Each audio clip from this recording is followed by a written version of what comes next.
हाँ, बदल गए हैं, क्योंकि मैं सोच भी नहीं सकती कि जिस अरविंद केजरीवाल जी को मैंने 2006 में ज्वाइन किया था, प्रशांत भूषण जी को, योगेंद्र यादव जी को मॉब से उठवा के फेंकवाया गया था। तस्वीरें भी सबने देखी हैं। उसके बाद दिल्ली के चीफ सेक्रेटरी अंशु प्रकाश जी के साथ जो हुआ था वो भी सबने देखा है, कोर्ट में भी मामला चला था। मैं बाहर क्यों जाऊं, मैं अपने चैनल की बात क्यों ना करूं। शीश महल का जब हमने एक्सपोजे किया था, भावना किशोर के साथ हुआ था, जो हुआ था आपने भी देखा होगा। आपने तब तो आवाज़ नहीं उठाई, अपने पे बीती तो आवाज़ उठाई। आप तब भी DCW की चेयरपर्सन थी या नहीं थी, 9 साल तक रह चुकी थी। भावना किशोर के साथ जो हुआ वो सही था क्या? मैम एक्चुअली जब उनके साथ वो घटना घटी उस समय मैं विपश्यना में थी। मैं 2-3 दिन के लिए विपश्यना कोर्स में गई हुई थी, और जब तक मैं बाहर वापस आई तब तक मुझे ये पता चला कि ऑलरेडी हाई कोर्ट ने उसमें कॉग्निजेंस ले लिया है। लेकिन मैं मानती हूँ कि जो हुआ वो बहुत गलत हुआ, नंबर 1। नंबर 2, जब प्रशांत भूषण जी के साथ ये सब हुआ उस समय मैं ना तो उस हॉल में थी और ना ही उस वक्त मैं पार्टी में बहुत ज़्यादा इन्वॉल्व थी। कुछ 1-2 साल का बीच में मेरा गैप रहा है जब मैं पार्टी में काम नहीं कर रही थी। तो मैंने जो सुना, कोई खास वजह? नहीं, ऐसा नहीं है। मेरी शादी हुई थी और मैं काफ़ी विपश्यना कर रही थी उस पीरियड में, और मैं चाहती थी कि एक थोड़ा अलग पर्सपेक्टिव हो मेरी ज़िंदगी में, क्योंकि जब आप 6-7-8 साल 10 साल एक ही इंसान के साथ और एक ही आइडियोलॉजी के साथ काम करते हो, तो मैं उस समय किताबें पढ़ना चाहती थी, मैं उस समय बहुत सारी चीज़ें और करना चाहती थी, which I did. So I took like a little bit of a sabbatical. तो मैंने वो करा, तो उस पीरियड में ये सब हुआ तो मैंने देखा नहीं। जो मैंने अपने कानों से सुना जो कहानी, तो उसके बहुत अलग अलग वर्जन्स थे। बट मैं ये मानती हूँ, और मैं हमेशा से मानती हूँ, और आज भी मैं प्रशांत भूषण जी के टच में हूँ और मैं उनकी बहुत इज्जत करती हूँ, क्योंकि मुझे ऐसा लगता है कि वो एक बहुत ही ज़्यादा अच्छे इंसान है। बहुत सी बातें चलती हैं। कोई कहता है कि राज्यसभा की मेंबरशिप वापस मांगी गई, अभिषेक मनु सिंघवी को देनी थी। एक वर्जन ये भी कहता है कि शायद सुनीता केजरीवाल जी को मेंबरशिप चाहिए राज्यसभा की। एक तरफ ये भी है कि कुछ लिकर गेट के प्रोसीड्स हैं जिसकी जानकारी आपको है। कुछ ऐसे मुद्दे हैं जो आपके और अरविंद केजरीवाल के बीच एक कंट्रोवर्सी या कॉन्फ्रंटेशन के मुद्दे रहे? जी, मेरे को पहली बात तो कोई भी किसी भी टाइप के स्कैम की कोई भी मतलब जानकारी नहीं है। मुझे नहीं पता कि वो स्कैम में क्या है, क्यों है। मैं इन सब चीज़ों से बहुत दूर रहती हूँ।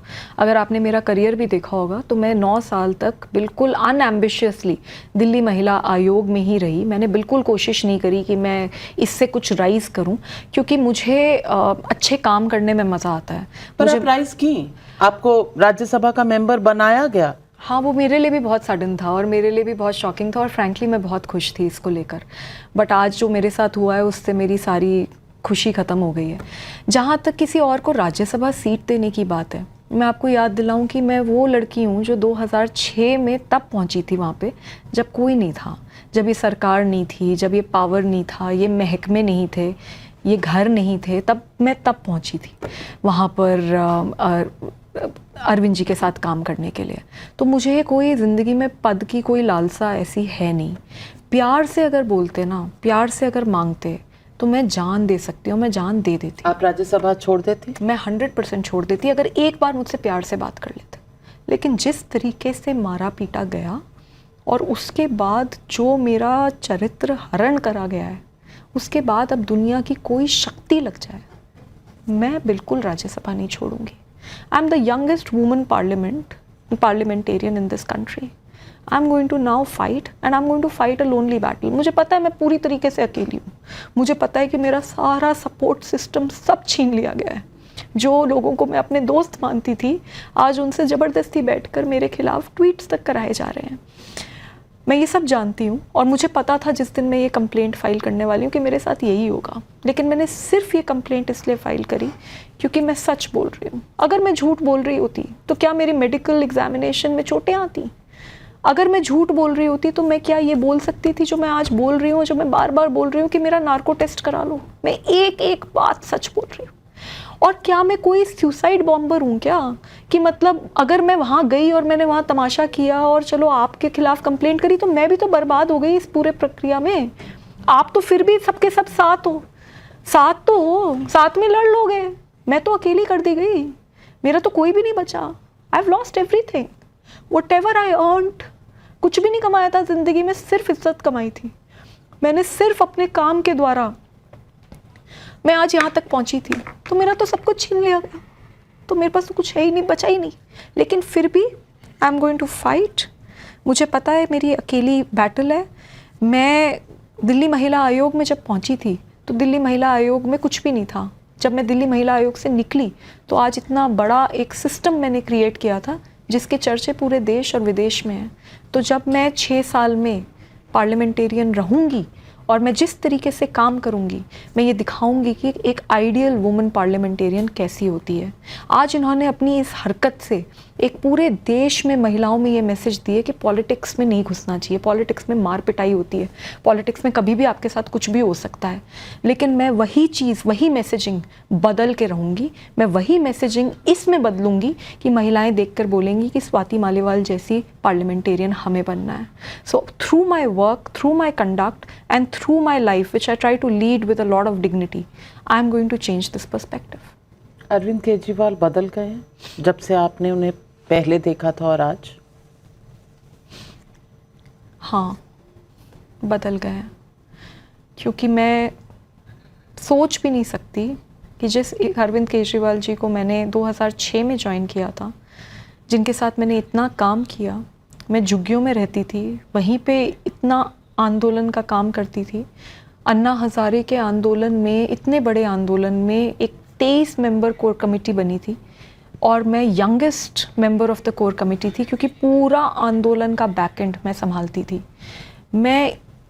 मैं सामने भी नहीं आती थी, मतलब इतने लोग मेरे पीछे पड़े रहते थे कि we want to take your interview, you are also a member of the committee, but मैं कभी भी सामने नहीं आती थी क्योंकि मैं इस लेवल पे काम करती थी। आज उस लड़की को आपने ऐसे यहाँ आकर, इतनी फाइटर को, जो मणिपुर अकेले चली गई, जो मणिपुर से नहीं डरी, जो मणिपुर में वहाँ वॉर जोन चल रहा था, वहाँ गोलियाँ चल रही थी, वहाँ अकेले चली गई, बुलेट प्रूफ के बिना, जैकेट के बिना, बुलेट प्रूफ गाड़ी के बिना, और वहाँ पे जो मरने से नहीं डरी।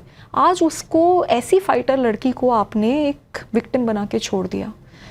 तो मैं बिल्कुल मानती हूँ कि बहुत कुछ बदल गया है, और मैं ये भी मानती हूँ कि मैं आम आदमी पार्टी किसी 3 या 4 लोगों की जागीर नहीं है। ये पार्टी हमारे भी खून और पसीने से बनी है, और मैं पूरी कोशिश करूँगी कि इसी पार्टी में रहकर उसको सुधारने की कोशिश करूँगी। लाखों करोड़ों लोगों के सपने से बनी थी ये पार्टी। आप ऐसा कैसे कर सकते हैं? केजरीवाल ने हाईजैक कर लिया, आप ये कह रही हैं? मैं ऐसा नहीं कह रही। पार्टी उनकी है, उनकी बहुत सोच रही है, उनका बहुत बड़ा कंट्रीब्यूशन रहा है। हम उस कंट्रीब्यूशन में एक छोटा हिस्सा हैं। लेकिन अगर इसी तरीके से चलता रहा कि कोई भी अगर इंसान अपनी आवाज़ उठाए और उसको उठा के फेंक दिया जाए, और उसके बाद उसका चीर हरण तो हो ही चुका है, चरित्र हरण भी करवाया जाए, तो फिर उसके बाद पार्टी में कैसे लोग रहेंगे? पार्टी में उसी तरीके के लोग रहेंगे ना, जो कि सिर्फ येस मैन है, येस विमेन है। मैं समझ नहीं सकती कि महिलाएं होकर महिला के ऊपर इस तरीके का अटैक कर रहे हैं। हाँ जी, मैं बिल्कुल बात कर रही हूँ।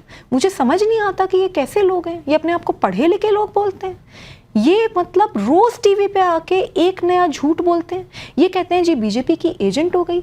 जो लड़की जिस दिन कंप्लेंट करी है उस दिन की सुबह तक भी इस देश में महिलाओं के लिए सबसे मुखर आवाज थी, लेडी सिंघम थी। वो एक कंप्लेंट के बाद बीजेपी की एजेंट हो गई। अरे बीजेपी क्या कर देगी मेरे लिए, क्या करेगी, कैसे बीजेपी मेरे, वो कहते हैं जी बीजेपी से डर गई। वो कहते हैं कोई केस चल रहा है मेरे ऊपर, बीजेपी का चल रहा है, लोगों की भर्ती का दिल्ली। हाँ, तो उसके बारे में बताना चाहती हूँ। कितना झूठ बोलोगे। 2016 में ये केस मेरे ऊपर चलाया गया, बिल्कुल फर्जी केस था। 2017 में चार्जशीट करी गई, और उसके बाद 2 बार उस टेन्योर के 2 टेन्योर और मुझे सीएम साहब और एलजी साहब दोनों ने महिला आयोग के अध्यक्ष बनाया। तो आप समझ सकते हैं कि वो कितना फर्जी केस होगा। उसके बाद लास्ट 1.5 ईयर्स पहले हाई कोर्ट ने उस केस में 2 घंटे की हियरिंग करी, एंड उन्होंने इमीडिएटली स्टे दिया, और उसमें उन्होंने ये लिख के द लाइन्स आर जो जजमेंट की हैं कि there is no pecuniary benefits in this case. So what is the case? ये कह के वो स्टे कर चुके हैं। जो मैटर हाई कोर्ट में स्टे हो रखा है उसके लिए ये कहते हैं कि मैं डर गई। जो लड़की मरने से नहीं डरती, कभी जीबी रोड के अंदर घुस गई, कभी स्पास के अंदर घुस गई, कितने बड़े बड़े गुंडों के खिलाफ उसने लड़ाई लड़ी और वो मणिपुर अकेले चली गई और उसके बावजूद वो डर गई। किस बात से डर गई? कोई केस से।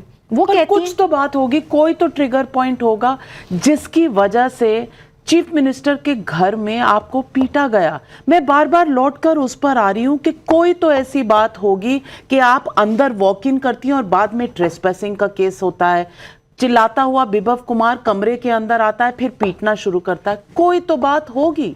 जी, पहली बात तो जो ट्रेसपासिंग का केस नहीं हुआ है, ट्रेसपासिंग पे उन्होंने एक कंप्लेंट विभव ने तब फाइल करी है जब मैं ऑलरेडी अपनी कंप्लेंट पुलिस को दे चुकी थी।